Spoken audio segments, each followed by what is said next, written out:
बिस्मिल्लाहिर्रहमानिर्रहीम रब्बिश रह ली सदरी वयस्सिर ली अमरी वहलुल उक़दतम मिन लिसानी यफ़क़हू क़ौली अल्लाहुम्मा सल्लि अला मुहम्मद व अला आलिहि व इत्रातिहि बिअददिहि कुल्लि मालूमिन लक।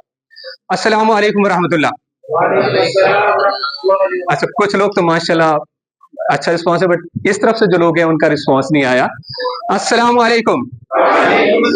यस, ये हुआ ना कि लोग हैं यहाँ पे अटेंटिव।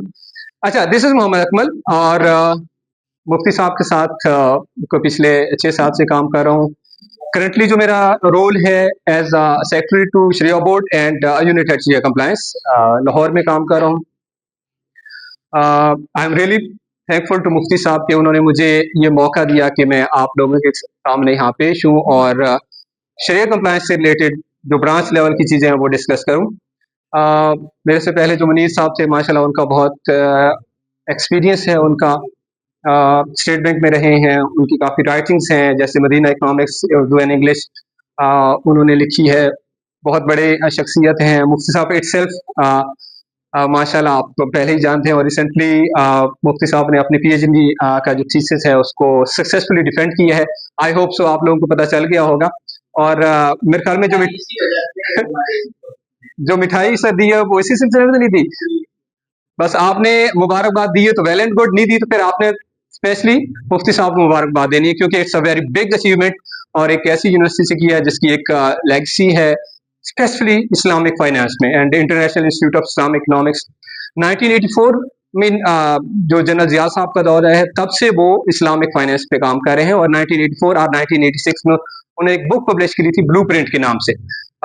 वो भी उन्होंने मतलब पहला जो पाकिस्तान में इस्लामिक फाइनेंस के ऊपर काम हुआ है वो इंटरनेशनल इस्लामिक यूनिवर्सिटी से हुआ है, और मुफ्ती साहब ने उसी इंस्टीट्यूट से क्या है रिसेंटली पीएचडी की है। इसके अलावा भी बहुत सारी अचीवमेंट है मुफ्ती साहब की, बट ऑब्वियसली वो लोग आप जानते हैं, दोबारा उसको रिपीट करने की जरूरत है। माशाल्लाह बहुत बुक्स लिखी हैं और इस्लामिक बैंकिंग में बहुत एक बड़ा एक्सपीरियंस है। उसके साथ साथ ये जो बाकी काम लेके जा रहे हैं वो भी एक बहुत बड़ा काम है। हम जब बैठते हैं सोचते हैं तो एक बंदा इतने सारे काम साइमल्टेनियसली कैसे कर रहा है। तो ये मुफ्ती साहब को अगर आप किसी रोल मॉडल को देखना है तो मुफ्ती साहब हैं, इनको आप सामने रखते हुए आप सोच सकते हैं या देख सकते हैं कि हम लोग भी कोशिश कर सकें कि इतने सारे जो काम है वो साथ साथ लेके चलें। मैं मुफ्ती साहब सर आपका इंतहाई शुक्रगुजार हूँ कि आपने मुझे मौका दिया कि उलमा हैं, बैंकर भी कुछ मुझे नज़र आ रहे हैं यहाँ पे, कि मैं यहाँ पे जो मेरी एक्सपर्टीज़ है किसी हद तक उसमें मुफ्ती साहब का यकीनन बहुत ज़्यादा रोल है वो पेश कर सकूँ। थोड़ा सा मेरा टॉपिक आसान इस सिलसिले में है कि दिस इज लाइक 1+1 2 और 2+2 इज 4, मतलब इसमें बहुत ज्यादा उस तरह टेक्निकल चीजें नहीं है, क्योंकि शरिया साइड को मुझे बहुत ज्यादा डिस्कस करना है, क्योंकि माशाल्लाह आप सारे उलमा हैं तो बहुत डिफिकल्ट होता है आप लोगों को टैकल करना। Although I have delivered different lectures in universities and different मदारिस and chamber of commerce in banking, जो है मैं तकरीबन ट्रेनिंग कर रहा हूँ सिंस 2014 और थ्रू आउट पाकिस्तान, और अल्हम्दुलिल्लाह कुछ ऐसे ऑडियंस को भी मैंने इस्लामिक बैंकिंग ट्रेनिंग कराई है जो कि नॉन मुस्लिम थे, even Christians and I mean Hindu, जो कि सब इंक्लूड थे। बट स्टिल जब उलमा के सामने मैं आता हूँ तो यकीन है ये मेरे लिए एक चैलेंजिंग जॉब होती है, क्योंकि माशाल्लाह आप लोग शरिया साइड आपकी बहुत ज़्यादा स्ट्रॉन्ग होती है, और क्योंकि इस्लामिक बैंकिंग की जो बेस है वो तो ऑब्वियसली शरिया है, और जब हम कहते हैं शरिया कंप्लायंस तो शरिया कंप्लायंस का मतलब होता है कि जो हम बैंकिंग में एक्टिविटी कर रहे हैं that should be in line with the sharia principles, main जो उसकी एक समझे कोर चीज है।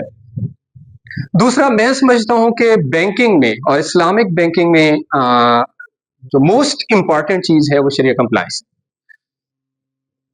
क्योंकि अगर आप अपनी ट्रांजैक्शन शरिया के जो असूल व ज़वाबित हैं उनके मुताबिक एक्सिक्यूट नहीं करेंगे तो आपकी जो सारी इनकम है वो कैसे चली जाएगी, चैरिटी में चली जाएगी। अच्छा, चैरिटी में जाने का मतलब ये है कि बैंक उससे 1 रुपया भी नहीं कमा रहा। अच्छा, अगर ये इस्लामिक बैंक है या कन्वेंशनल बैंक है, इट्स अ कमर्शियल एंटिटी। क्या है ये? और कमर्शियल एंटिटी का मेन ऑब्जेक्टिव क्या होता है? प्रॉफिट। और अगर प्रॉफिट नहीं हो रहा तो फिर उसका जो मकसद है वो अचीव, तो देयरफॉर जो शरिया कंप्लायंस है दैट इज मोस्ट इंपॉर्टेंट। दूसरा, हम ये भी क्लेम करते हैं कि हम जो बैंकिंग कर रहे हैं वो इस्लामिक बैंकिंग है। कौन सी बैंकिंग है? Islamic banking. अच्छा, इस्लामिक बैंकिंग होने का मतलब क्या है कि हम जो एक्टिविटीज इसमें परफॉर्म करेंगे क्या है, वो शरीयत के मुताबिक है। और अगर हम ऐसा नहीं करें तो इसका मतलब है जो हमारा एक स्लोगन है या जो हमारा एक क्लेम है हम उसको फुलफिल नहीं कर रहे। तो दोनों तरह से जो शरीयत कंप्लायंस है वो बहुत ज्यादा इंपॉर्टेंट है। अच्छा, शरीयत कंप्लायंस जो है थ्रू आउट द बैंक जितने भी ऑपरेशन हैं उसका मीन आपने अकाउंटिंग क्वेश्चन का पता होगा, asset equal to liability plus equity, दोनों साइड पे जो है शरीयत कंप्लायंस जरूरी है। मीन फाइनेंसिंग साइड पे भी शरीयत कंप्लाई करना लाजमी है। आपकी जो लायबिलिटी साइड है जिसको हम डिपॉजिट कहते हैं उसको भी शरिया उसकी हद तक भी शरीयत कंप्लाई करना क्या है, जरूरी है। इसके अलावा जो बैंकिंग के ऑपरेशंस हैं उसमें शरीयत कंप्लाई करना जरूरी है। आपकी मार्केटिंग एक्टिविटीज हैं उसमें शरीयत कंप्लाई करना क्या है, जरूरी है। कोई भी ऐसा इस्लामिक बैंकिंग में एरिया नहीं है जिसमें कहा जाए ठीक है जी इसमें इस्लाम बैंकिंग अप्लाई नहीं होती या इसमें शरीयत कंप्लायंस की जरूरत नहीं है। मीन मुफ्ती साहब इस सिलसिले में थोड़ा कंजर्वेटिव हैं जो शरीयत कंप्लायंस से रिलेटेड, मीन बहुत छोटी छोटी चीजों को भी देख रहे होते हैं। तो अक्सर हमारा जो मार्केटिंग एक्टिविटी है उनके साथ भी कुछ रहता है क्योंकि वो समटाइम कुछ ऐसी चीजें कर देते हैं जो कि शरीयत कंप्लाई नहीं करती। मुफ्ती साहब इस चीज को बड़ा कीनली देखते हैं और इन डेप्थ देखते हैं कि बैंकिंग में, इस्लामिक बैंकिंग में जो हमारा बैंक है उसमें कोई भी ऐसी एक्टिविटी ना हो जो कि शरिया के क्या है वायलेट करे या उसके अगेंस्ट है। ठीक है, तो आज का जो हमारा बुनियादी तौर पे टॉपिक है वो sharia compliance in branch banking है। Sharia compliance in branch bank है। अच्छा, मैं समझता हूं कि this might be one of the most important aspect of sharia compliance.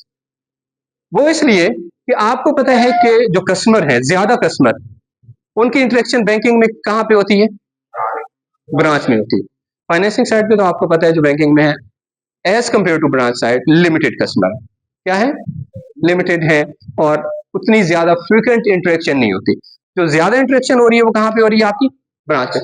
और अगर आप एक लेमैन से पूछे तो उसके लिए बैंक क्या है, एक ब्रांच जो है उसके लिए बैंक है, बस यही बैंक है उसके, क्या है ये उसके लिए बैंक है। तो therefore sharia compliance at branch level is most important as per my point of view. I might be wrong but जो एक सिचुएशन है उसको देखते हुए मेरे ख्याल में ब्रांच की हद तक शरिया को कंप्लाई करना बहुत ज्यादा जरूरी है। जो लोग वहां बैठे हैं वो उस चीज का उनको भी ध्यान रखना चाहिए। ठीक है। अच्छा, हमारे पास कोई 1 घंटा है, मैं इंशाल्लाह कोशिश करूंगा कि इसके अंदर हम इसको कंप्लीट कर लें। अच्छा, जहां तक शरिया एडवाइजर की बात है, वो तो एक पुराना कंसेप्ट था। बिफोर 2015 स्टेट बैंक की एक रेगुलेशन थी कि हर बैंक का शरिया एडवाइज बनना चाहिए।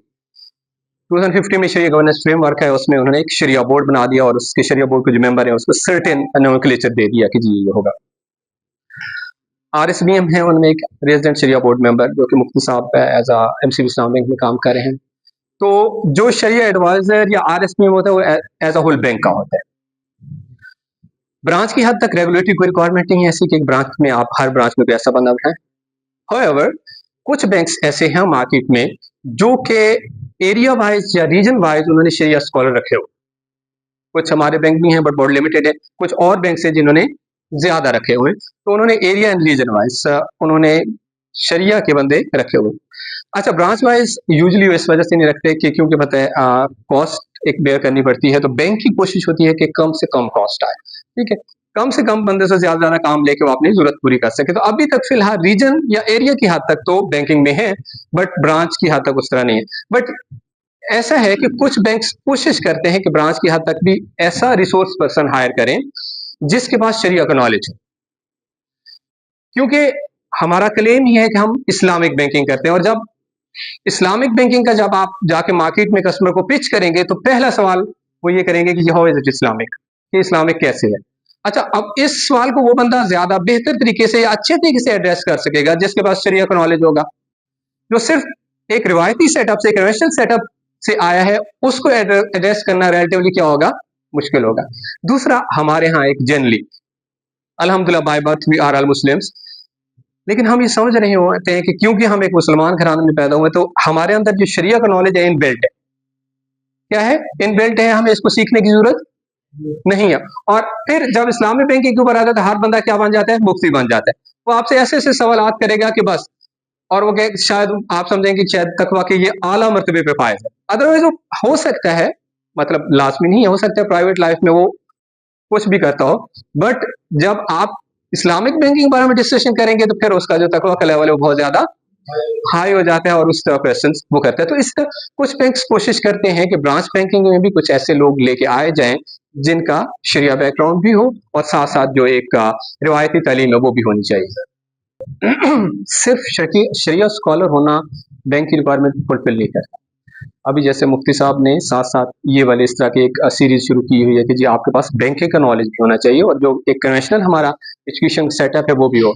अगर आपके पास दोनों जो है एक तालीम होगी, दोनों तरह की एजुकेशन होगी तो आपके लिए ईजी होगा बैंकिंग में एंटर होना। आप मुफ्ती साहब को देख लें, सिर्फ ये नहीं कि सीरियस स्कॉलर है, इसके अलावा बहुत सारी उन्होंने क्वालिफिकेशन की है तो इस सर्टेन जॉब है ये उस उहदे पे। तो इसके लिए सिर्फ हम कहें कि जी हम सिर्फ शरिया स्कॉलर हैं और वो एजुकेशन है और उसकी बुनियाद पे हम जो एक हमारा सेटअप चल रहा है रिवायती या कन्वेंशनल, उसमें किसी सेक्टर में जाके फिट इन हो जाए ये पॉसिबल नहीं। वो चाहे कोई भी सेक्टर है, अदर देन बैंकिंग भी आप ले लें, कोई भी अदर देन फाइनेंशियल सेक्टर भी आप चले जाएं, तो सिर्फ आप कहें कि आपका सिर्फ शरिया नॉलेज और उसके को सामने रखते हुए आप जाके कम्पीट करें मार्केट में, तो ये मुमकिन नहीं है। तो उसके लिए ज़रूरी है कि आप अपने आप को भी डेवलप करें, इक्विप करें, ताकि जो मार्केट में दूसरे लोग हैं आप उनसे क्या करें, कम्पीट कर सकें।